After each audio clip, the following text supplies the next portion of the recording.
কৃষকদের উপর যুদ্ধ করতে লাগবে, যুদ্ধ করব। সাধারণ সম্পাদক জনাব বাসুর বিন বাচ্চু ভাই, আমাদের মাঝে সাবেক সফল সভাপতি জনাব মোশাররফ ভাই আমাদের রূপগঞ্জের দায়িত্ব পালন করে যাবেন। যতদিন উনি বেঁচে আছেন, যতদিন আল্লাহ ওনাকে হায়াত দিবেন, ততদিন উনি জাতীয়তাবাদী দলের একজন অভিভাবক হিসেবে রূপগঞ্জের দায়িত্ব পালন করবেন। আমি আমার বক্তব্য দীর্ঘায়িত করলাম না, সকলের সুস্বাস্থ্য দীর্ঘায়িত করেছি দলের স্বার্থে, দলের নির্দেশে, এই মনির ভাইয়ের নির্দেশে। মনির ভাই আগামী দিন যা বলবে দলের স্বার্থে, বাংলা জাতীয়তাবাদী দলের স্বার্থে, আমাদের বাংলাদেশ আগামী দিনের রাষ্ট্রের জনাব তারেক রহমানের নির্দেশে দলকে ঐক্যবদ্ধ রেখে আমরা আগামী দিন দলের পক্ষে সবকিছু করবো, দলের পক্ষে নির্বাচন করব, তাই না? কিন্তু আমাদের মধ্যে কিছু লোক এসে যাতে কোনো বিশৃঙ্খলা না করতে পারে, আমাদের মধ্যে কোনো ভুল বুঝাবুঝি সৃষ্টি না করতে পারে, সেই দিকে সজাগ থাকবো। আমার মুরব্বীর বাসায়, কারণ আমি যতদিন রাজনীতি করেছি ছোটবেলা থেকে আমি ওনাকে আমার গার্জিয়ান হিসেবে মেনেছি, ছোটবেলা থেকে ওনার আদর্শে আমি দেখেছি উনি সৎভাবে সুন্দরভাবে একটি রাজনীতি করে। এই আমি ওনার পাশে এসেছি, যাকে বলি যে রূপগঞ্জের সবচেয়ে সুন্দর করে রাজনীতি উনি আগিয়ে রেখেছে, ওনার বাসায় আমি এসেছি। ভাগ্যবান এই বাংলাদেশের দিনের বারে আমি যুদ্ধ করেছি, এই পতাকা এই মাটির জন্য আমি যুদ্ধ করেছি। সুতরাং এই বাংলাদেশের এই মাটির এই পতাকার অপমান হবে এমন কোন কাজ আমার দ্বারা হবে না, এটা আমি করতে পারবো না। কারণ আমি শহীদ জিয়াকে আমি ওয়াদা দিয়েছি, আমি এই জাতীয়তাবাদী দলের একজন কর্মী হিসাবে আমি যতদিন জীবিত আছি ততদিন এই দলের আদর্শের বাইরে আমি কোনো কিছুই করব না। আমি যখন কোনো সিদ্ধান্ত নিতে যাই, সেই সিদ্ধান্ত যদি দলের বাইরে যায়, দেশের মানুষের বাইরে যায়, সবার উপরে জিয়াউর রহমানের আদর্শের বাইরে যায়, সেই সিদ্ধান্ত আমার পক্ষে মানুষ হিসেবে নেওয়া সম্ভব নয়।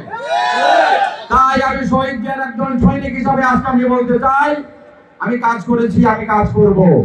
আমি আমার নেত্রী 3 বারের নির্বাচিত প্রধানমন্ত্রী খালেদা জিয়া, তার নির্দেশে আমি কাজ করেছি, তার অনুমোদনে আমি বিজিএমের নির্বাচন করেছি, আমি বিজিএমের সভাপতি হয়েছি। তার সাথে আমি রাষ্ট্রীয় সফরে ইন্দোনেশিয়া এবং ব্রুনাই গিয়েছি। আমি এফবিসিসিআর সভাপতি ছিলাম, সেই বিজিএমের সভাপতি ছিলাম, এফবিসিসিআর পরিচালক ছিলাম। আমি তার সাথে রাষ্ট্রীয় সফরে খালেদা জিয়ার সাথে ব্রুনাই এবং ইন্দোনেশিয়া আমি গিয়েছি। শহীদ জিয়ার সাথে যুব দলের নেতা হিসেবে আমি ব্যাংকক এবং ইন্দোনেশিয়া সফর করেছি। আমি যুব দলের নেতা হিসাবে আমি কমনওয়েলথের যুব সম্মেলনে গিয়েছি। আমার সাথে সদস্য ছিল বাবু গয়েশ্বরচন্দ্র রায়, বরকতুল্লাহ বুড়ো, আব্দুল্লাহ চৌধুরী, রোকন। আমি ছিলাম সেই টিমের দলনেতা।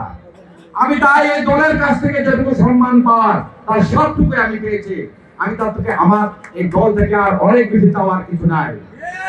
আর সবশেষে আজকে আমি যেতে পেলাম আপনাদের এই অফুরন্ত ভালোবাসা, আপনাদের এই চোখের পানি আমাকে অনেক দূর এগিয়ে যেতে সাহায্য করবে। প্রিয় নেতৃবৃন্দ, ভাই বোনেরা, আপনারা আমাকে ভুল বুঝবেন না।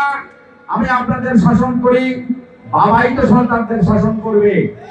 সন্তানকে যদি সৎ পথে পরিচালন করতে চায়, সন্তানকে ভালো মানুষ করতে চায়, বাবা তার সন্তানকে নিশ্চয়ই শাসন করবে।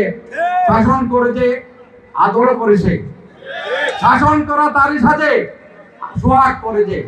তো আমি আপনাদের ভালোবাসায় আদরে সবকিছুতে আপনাদের আমি কি বুকে আগলে রেখে চেয়েছি। প্রিয় নেতৃবৃন্দ, আমি কতটুকু পেরেছি কতটুকু পারি নাই সেটার দায়িত্ব আপনাদের।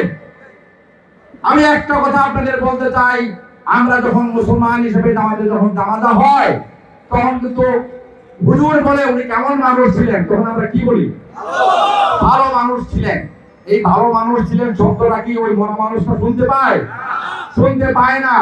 আমি ভাগ্যবান, আপনারা যখন আমাকে ভালো মানুষ হিসাবে হাততালি দিয়ে করতালি দিয়ে আমাকে উৎসাহিত করেন, ভালো মানুষ বলেন, এটা আমি নিজ কানে শুনি।